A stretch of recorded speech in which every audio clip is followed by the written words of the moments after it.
The major event leading up to the present day in the lands between was not the shattering of the Elden Ring, nor was it the sudden disappearance of Queen Marika the Eternal. The shattering was in fact a direct reaction from Marika to the first death of the demigods, Godwyn the Golden, her firstborn son. Before Radagon, it was Godfrey, the first Elden Lord who was Queen Marika's consort. From their union came 3 children, Godwyn the Golden and Morgott and Mohg, the Omen twins. One fateful night, a group of Black Knife assassins stole a piece of the Rune of Death from its guardian Malekith, Marika's shadow, and fashioned from it a blade that could kill the demigods. Godwyn was not the only demigod to die that night, for there was another, the very person who hatched up the plan, Ranni the Witch, daughter of Radagon and Queen Rennala. Ranni the Witch desired to separate herself from her Empyrean flesh, but not to die completely. To achieve the results she was looking for, another had to be slain. That night, Ranni's flesh perished, while Godwyn the Golden died in spirit alone, leaving his body an empty husk, becoming the first of those who live in death.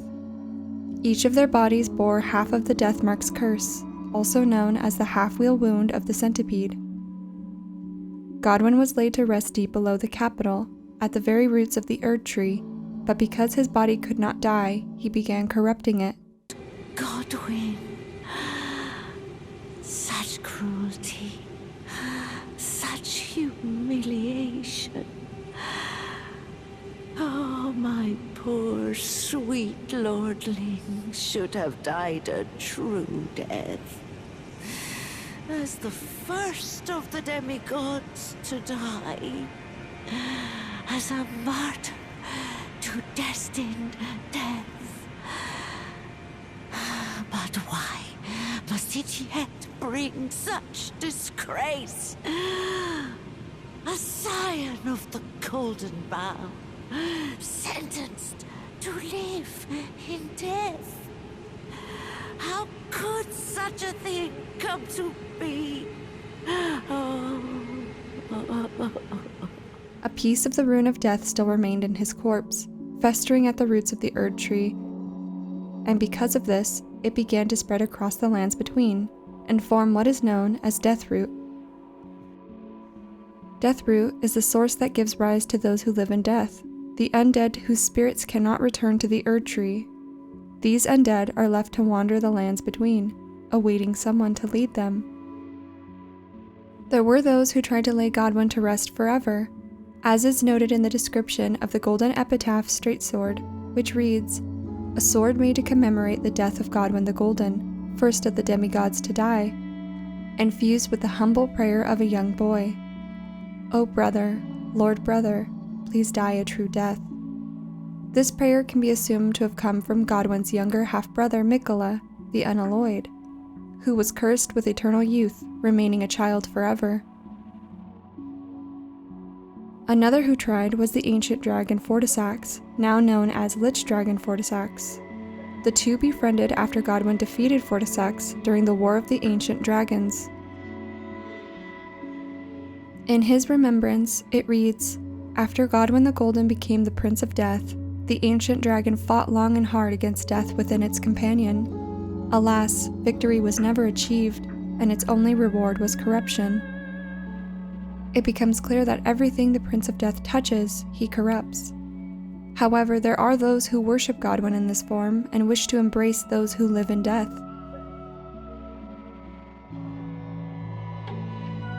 Fia is an NPC we meet at the Round Table Hold. She describes herself as a deathbed companion where I come from.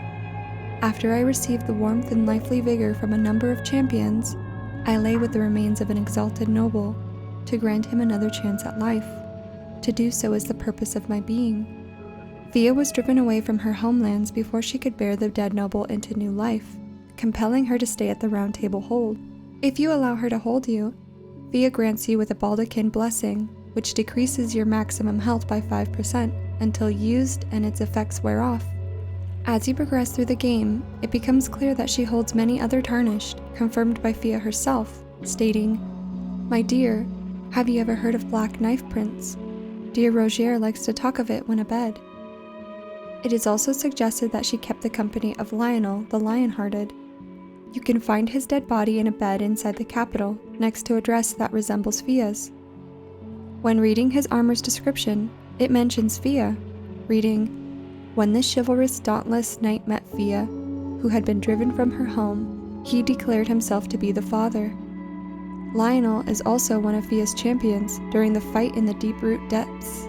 Rogier is a sorcerer who appears on the balcony of the Round Table Hold, unable to move now that he suffers from death blight, his legs being consumed by the thorns. It is revealed by a bloodstain in the basement of Stormvale Castle that Rogier was inflicted with death blight by the ulcerated tree spirit. While investigating the misshapen corpse of Godwin, he recounts the event, stating, "The misshapen corpse under Stormvale? That is a sacred relic. And that thing is to blame for the shape I'm in now. I urge the utmost caution. Don't disturb the corpse more than necessary." Rogier was intertwined with Fia in his search for knowledge, confirming that he was searching for answers regarding the death of Godwin the Golden. That was the first recorded death of a demigod in all history. It became the catalyst. Soon the Elden Ring was smashed, and thus sprang forth the war known as the Shattering. It later becomes clear that Rogier is aligned with Fia's motives, to defy the Golden Order and to embrace those who live in death, mentioning, "Do you know of those who live in death? The very notion of life and death defies the Golden Order. But truth be told, I seek the curse mark to save them. These souls have committed no offense. They have every right to life." Soon Rogier succumbs to death, and leaves behind his belongings as well as a letter to the player. The letter reveals the way to the Prince of Death's location. Deep underground, past Nokron City, lies an enchanted coffin just beyond the twin valiant gargoyles that will transport you to the deep-root depths.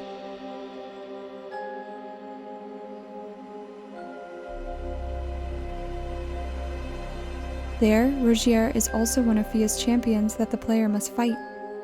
Fia herself seems quite innocent at first, simply offering to hold the tarnished in exchange for a blessing.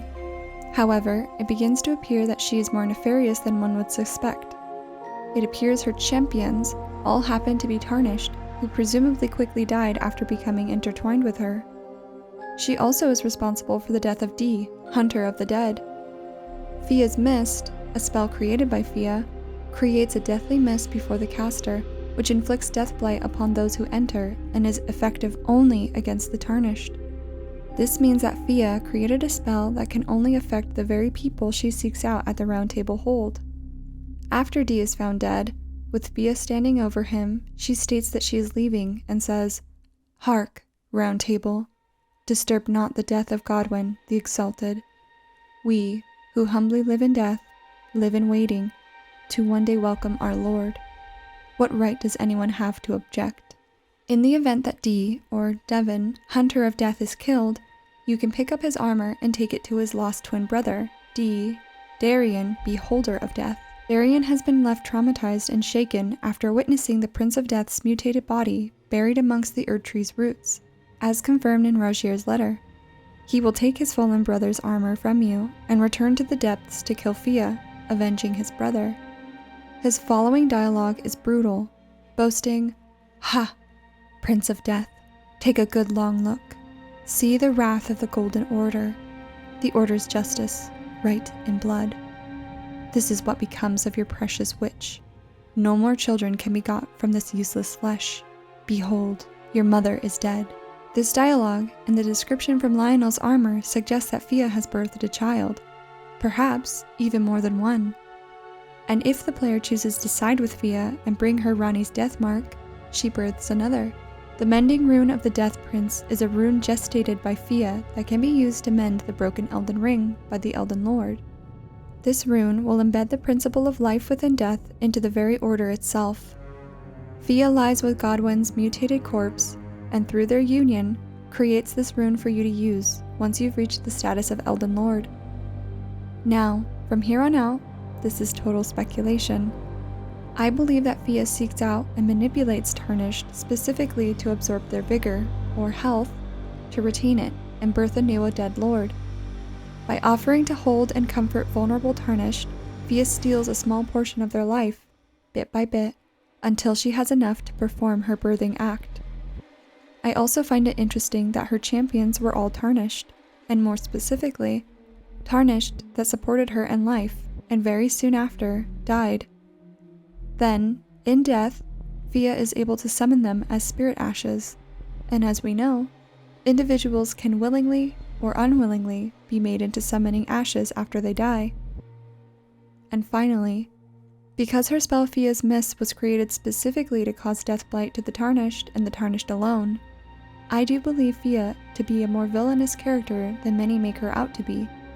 Whether or not her actions and motives to bring new life to Godwyn, Prince of Death, are justified is up to you to decide. Thank you so much for watching my video. If you enjoyed it, please leave a thumbs up down below. Comment down below your thoughts on Fia and the Prince of Death, and I will catch you guys on the next one. Bye!